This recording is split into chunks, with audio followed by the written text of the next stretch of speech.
ক্ষত। কিছু কিছু ক্ষত মনের গভীরে থাকে, প্রকাশ পায় না। কিছু কিছু ভালোবাসা মনের অতলে থাকে, বোঝা যায় না। কিছু কিছু অভিমান বিমূর্ত থাকে, তা দেখা যায় না।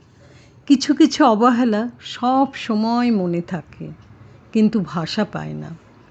কিছু কিছু কথা ভালোবাসায় মোড়া থাকে, শোনা যায় না।